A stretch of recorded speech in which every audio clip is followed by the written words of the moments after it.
makibahagi sa aming balitaan, i-like lamang ang aming Facebook page. O di kaya i-follow nyo kami sa aming YouTube channel.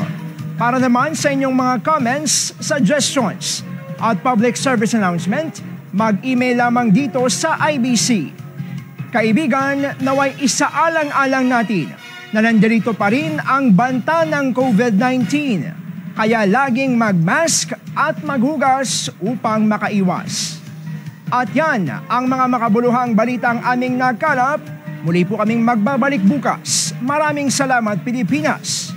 Ako po si Brian Castillo at ito ang IBC Tutok 13. Kaibigan ng bayan, kaibigan ng katotohanan.